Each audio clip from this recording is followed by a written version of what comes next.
তালাকের পর সন্তান কার কাছে থাকবে? স্বামী তালাকনামা না নিলে কি হবে?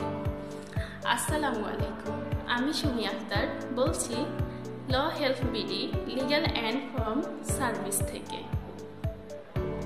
অনেকেই জানতে চান, আমি কাজী অফিসের মাধ্যমে তালাক দিয়েছি, কিন্তু স্বামী তালাকনামা নিচ্ছে না, তাহলে কি হবে?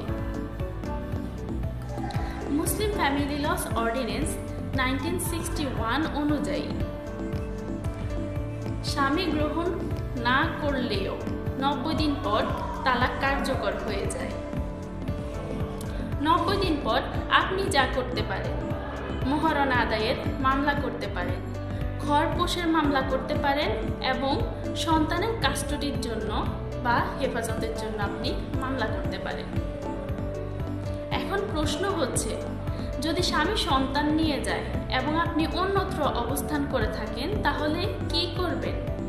সন্তান ফেরত পাওয়ার জন্য আপনি যা করতে পারেন, আপনি পারিবারিক আদালতে গার্ডিয়ান অ্যান্ড ওয়ার্ডস অ্যাক্ট 1890 অনুযায়ী শিশুর হেফাজত ও কাস্টডি এবং সন্তান ফেরত চাওয়ার আবেদন করতে পারেন।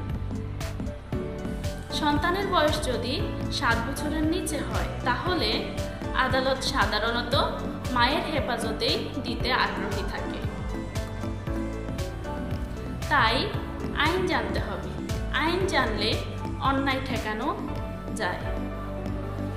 এমন আরও আইনি সচেতনতার ভিডিও পেতে আমাদের পেজটি ফলো দিয়ে রাখুন, আর ইউটিউব থেকে দেখে থাকলে সাবস্ক্রাইব করে দিন। ধন্যবাদ।